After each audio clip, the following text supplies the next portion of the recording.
Vamos lá, pessoal, repescagem aqui, material que passei batido quando virei as páginas, mas eu vou colocar aqui aula como aula 3B, tá bom? É uma complementação. Bom, na aula passada, na aula 3, né, a gente começou falando das densidades, que chamou da mãe de 4, né? Provavelmente a aula 4B, tá bom? Então vamos lá. Essa parte aqui eu havia pulado, tá bem? Mas vamos complementar a aula aqui para não ficar buraco, né? Vamos falar um pouquinho de temperatura de fusão e temperatura de ebulição como critérios de pureza das amostras, tá bom? De amostras. Olha só.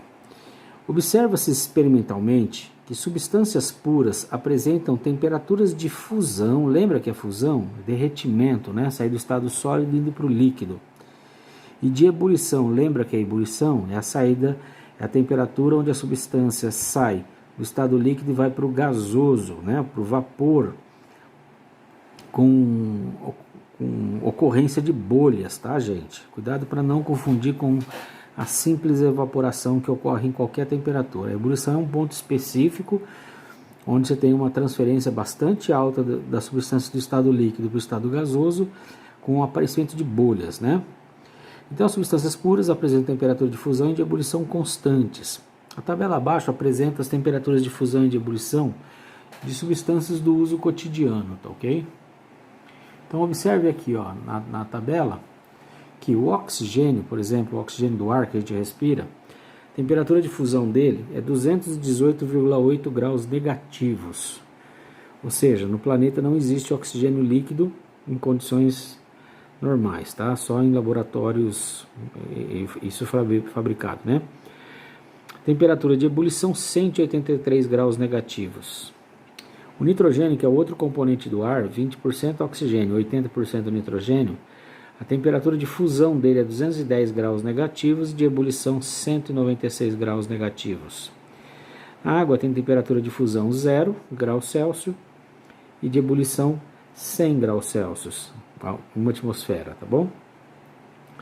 O ouro tem uma temperatura de fusão de 1064 graus Celsius e de ebulição de 2856. Já o ferro, fusão 1538 graus Celsius e ebulição 2861 graus Celsius. Ok? Muito bem.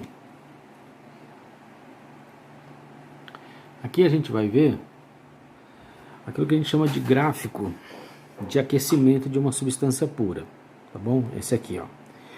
Observe que durante os processos de fusão e de ebulição, a temperatura permanece constante, pois a energia na forma de calor é absorvida para a mudança de estado físico.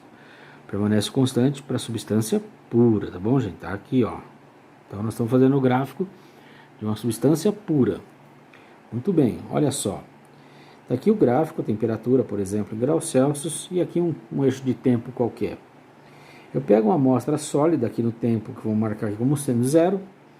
Essa substância sólida começa a ser aquecida. Neste momento, a hora que chega a temperatura de fusão dela, ou seja, por exemplo, se fosse o ferro, 1538 graus Celsius, tá? O ferro ia começar a derreter, devagarzinho, ia aumentar a quantidade de líquido e diminuir de sólido até chegar aqui onde não tem mais sólido. Durante todo esse tempo aqui, ó, tá?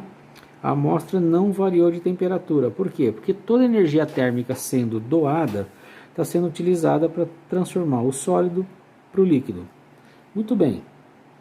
Desse instante aqui, ó, eu não tenho mais sólido. Então a energia térmica começa de novo a aumentar a temperatura, porque já não tem mais transição de fases, né? A temperatura vai aumentando até chegar ao quê? A temperatura de ebulição. Se fosse uma amostra de ferro, estaríamos a 2861 graus Celsius, tá? Bem alta a temperatura. Aí o que ia acontecer? O ferro ia começar a se tornar gasoso. Pode parecer um absurdo, mas é plenamente factível, possível fazer isso, tá? Então o ferro se tornaria gasoso, diminuindo gradativamente a quantidade de ferro líquido até não ter mais ferro líquido. Aí eu só teria ferro gasoso, eu poderia continuar aquecendo uma amostra de ferro gasoso, tá bom? Sem problema nenhum. Então, é assim um gráfico de uma substância pura. Perceba que a temperatura de fusão e de ebulição são constantes, tá bem? Aqui fica um exercício para vocês, né? Ó. Traça um gráfico de aquecimento para a substância que desejar entre as citadas na tabela anterior. Como exemplo, vamos colocar o ferro, né? Então, eu falei para vocês, eu aqueço uma amostra de ferro até chegar em 1538 graus Celsius, aqui ela começa a derreter. Quando acabar de derreter, a temperatura volta a subir até atingir 2.861 graus Celsius. Aqui o ferro começa a se tornar gasoso, vai diminuindo sua massa líquida, né? E aumentando a gasosa, e aqui ele já é gás, tá? Você pode fazer um gráfico de aquecimento de qualquer uma daquelas substâncias que tinham na tabela ao lado, tá bom? E aqui, como a gente está falando que temperatura de fusão e de ebulição como graus de pureza, né? Nada melhor do que mostrar uma típica curva de uma substância impura, né? Ó. Quando uma amostra se encontra impura, que chamamos de mistura, as temperaturas de fusão e de ebulição não são constantes, costumam não ser constantes, tá bom? Abaixo, uma descrição qualitativa de uma mistura de água e sal, tá bom? Então, o que vai acontecendo? Imagina que eu tenho uma mistura de água e sal no estado sólido, eu vou aquecendo, chega a uma determinada temperatura, abaixo de zero, ela começa a derreter. E a temperatura continua subindo até chegar a 0 graus Celsius. A 0 graus Celsius já não tem mais nada sólido. Então, você aquece até chegar a 100 graus Celsius. 100 graus Celsius é possível que comece a entrar a ebulição vai aumentando, até não ter mais líquido, tá certo? Só ter gás. Perceba que aqui, ó, na hora que acaba o sólido e começa a ter o líquido, começa a fusão. E aqui onde acaba o sólido e só tem líquido, termina a fusão. Percebe que ela ocorre numa mudança, numa faixa, num delta temperatura de fusão. A mesma coisa com um delta temperatura de ebulição. Quando eu tenho essas temperaturas de fusão e de ebulição não constantes, significa que eu tenho uma mistura, tá bem?